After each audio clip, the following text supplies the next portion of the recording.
Olá, bem-vindos a mais um programa Arte da Guerra com o embaixador Francisco Seixas da Costa. Estando este programa a ser gravado exatamente no dia a seguir ao segundo ataque do Irão a território israelita. O primeiro, recordo, aconteceu em abril, creio que a 14 de abril.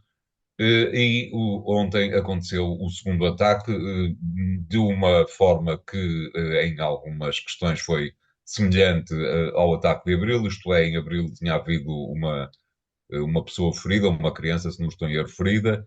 Ontem houve, a morte de um palestiniano na Cisjordânia, o que é uma coisa que não estaria com certeza nos planos do Irão. Como é que viu tudo isto, embaixador, e o que é que espera que venha a ser a retaliação sobre a retaliação sobre a retaliação e assim sucessivamente de Israel? Ou não, eu acho que nas últimas semanas mostraram que a tensão, que no fundo nasceu com o ataque do Hamas em 6 de outubro, vai fazer agora, fez agora um ano, eh, e que depois se prolongou com a entrada de Israel em Gaza, os 41 mil mortos que entretanto aconteceram, tinham acontecido 1.200, creio eu, na, no ataque do Hamas, e depois o alargamento da guerra com a intervenção do Hezbollah no norte de Israel, com algumas escaramuças que nós não acompanhamos bem porque são muito limitadas no quadro da Síria, da própria relação de Israel com a Síria, e o prolongamento da guerra dentro de Israel, dentro do território palestino, na zona da Cisjordânia, onde estão, convém sempre lembrar, eh, cerca de 700 mil colonos eh, ocupando territórios que são considerados pelo direito internacional territórios palestinianos. E tudo isto, a certa altura, presumia-se e pressentia-se que a guerra ia alargar-se, e assim aconteceu, depois de Israel ter feito uma retaliação também ela própria no quadro regional do Líbano, isto onde o Hezbollah tem um papel importante, porque tem um papel de natureza militar, político-militar, e tem um papel político dentro do próprio território libanês. O Hezbollah é um partido libanês, convém dizê-lo. Quando se fala do Hezbollah ser um grupo terrorista, o Hezbollah tem ações de natureza terroristas pela sua ala militar, mas a União Europeia não considera o grupo político do Hezbollah um grupo terrorista. Os Estados Unidos consideram. Portanto, há Que, aqui, aliás, costuma ganhar as eleições. e tem uma posição importante no quadro interno do Líbano. Dir-se-á que o Líbano está refém, de certa maneira, dessa posição, mas é um ator no quadro interno do Líbano. E todos nós sabemos, e esta é, digamos, a segunda parte desta história, que o Hezbollah é uma projeção no Líbano daquilo que é o poder do Irão.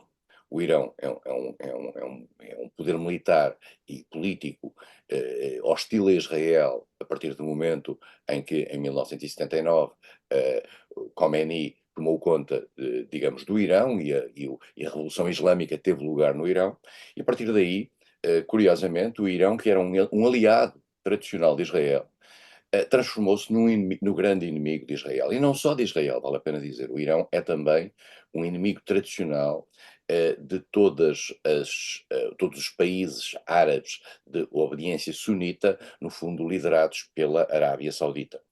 A circunstância de ter havido digamos, um amortecer dessa tensão entre o Irão e a Arábia Saudita e os outros países um pouco sob a sua tutela nos últimos tempos, aliás, mediada pela China, curiosamente, não significa que, no fundo, a Arábia Saudita não veja o Irão como o seu grande adversário, inimigo, ou seja, qualificamos como quisermos.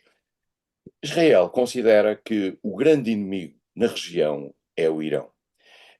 E a prova provada é que tem levado a cabo, ao longo dos anos, um conjunto de ações no Irão, em particular procurando que o Irão não se dote de armas nucleares, e o Irão está a fazer um enriquecimento progressivo de urânio, que o leva a poder estar próximo de poder ter uma bomba nuclear.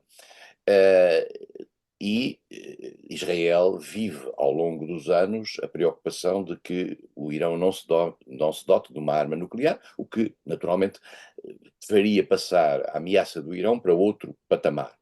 Uh, o Irão dotar-se de uma arma nuclear foi a preocupação que levou vários países ocidentais, e os Estados Unidos também, liderados pelos Estados Unidos, a fazerem um acordo para obrigarem o Irão, que é subscritor do Tratado de Não Proliferação Nuclear, a deixar aceder ao seu território e às instalações de enriquecimento nuclear os inspectores da Agência Internacional de Energia Atómica.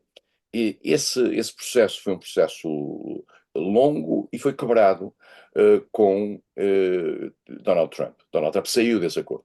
Qual era o objetivo desse acordo? Muito simplesmente, isto tem importância, porque pode ter importância para o futuro. Era garantir que a utilização nuclear no Irão era só feita para fins pacíficos e não para fins militares. Disse, mas isto é uma hipocrisia. Israel tem uma bomba nuclear e nunca a declarou. Pois, mas Israel nunca subscreveu o Tratado de Não Proliferação Nuclear. E essa é a diferença, digamos, da sua obrigação perante a Agência Internacional de Energia Atómica em Viena.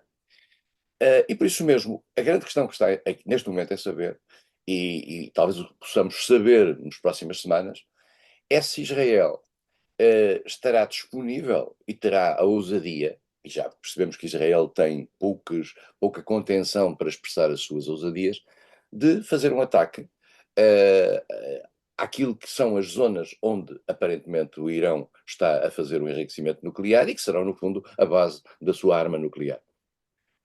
E, neste momento, os sinais que vieram, por exemplo, nós estamos a gravar isto na quarta-feira, que vieram há poucas horas do debate entre os dois candidatos à vice-presidência dos Estados Unidos, são no sentido de alguma neutralidade se acaso Israel vier a fazer essa ação.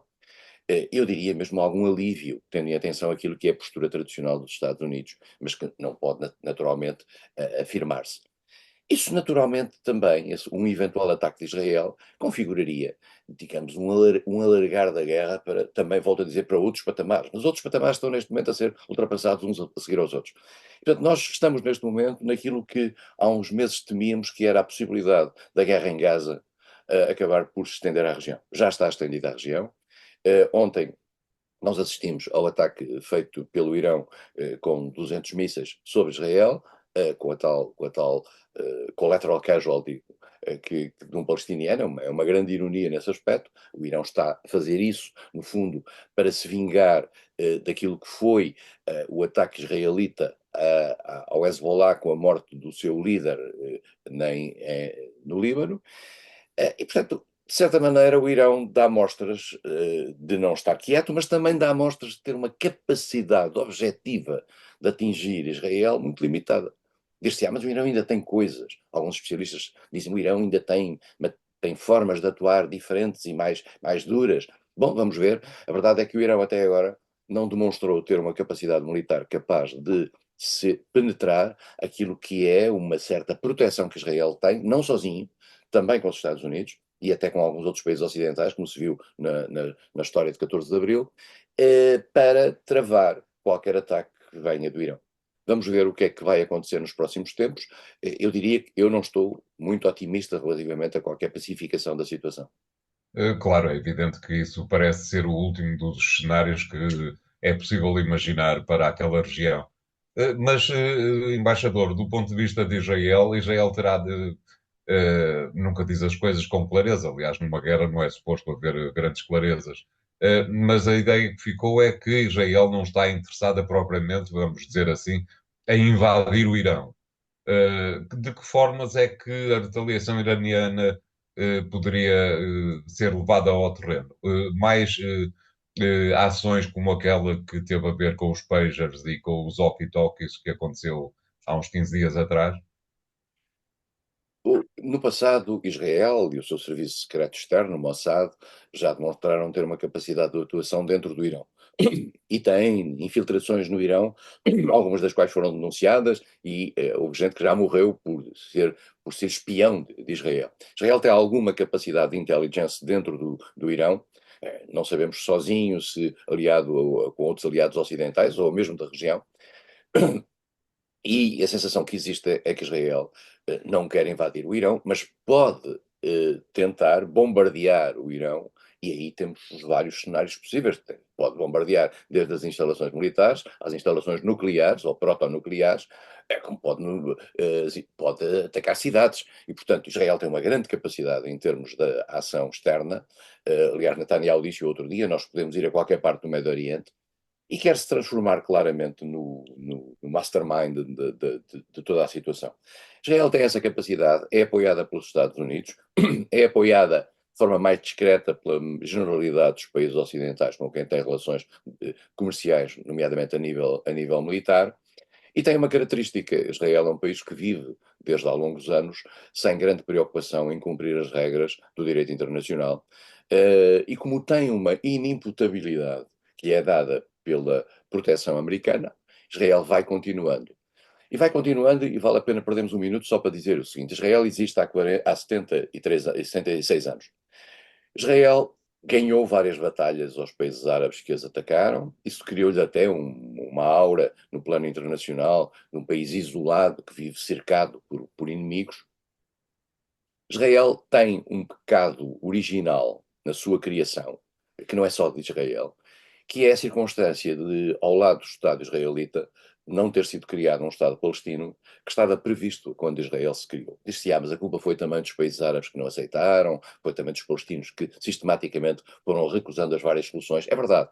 Dito isto, é uma realidade que me parece evidente. Israel vai ter uma bomba relógio todo o tempo no seu interior, e já se percebeu que esta liderança israelita, que é uma liderança de extrema-direita, eu não estou a exagerar a expressão, é de extrema-direita de acordo com todos os critérios internacionais. Esta liderança israelita está disposta a manter esta tensão, e não está disposta a fazer o mais pequeno compromisso, coisa que já no passado existiu, com qualquer liderança palestina, no sentido de encontrar um compromisso em matéria de coexistência dos dois. O que significa, portanto, que Israel está a tentar manter a panela ao lume. A panela vai continuar ao lume e nunca vai deixar de ferver. Isto é muito difícil de gerir um país, e é muito difícil de gerir uma existência do próprio país, sob este ambiente de tensão permanente. Mas, enfim, é esta de facto a tática neste momento, porque a estratégia nós sabemos qual é, que é a sobrevivência do Estado de Israel. Essa aqui é, digamos, a definição última que Israel quer, mas a tática é ir sobrevivendo e ir liquidando os palestinianos à medida que eles se lhes tornam, os palestinianos ou os seus amigos, à medida que eles se lhes tornam desfavoráveis e perigosos. Claro. Um assunto para continuar, evidentemente, a ser acompanhado o programa que fará aqui o seu primeiro intervalo até já.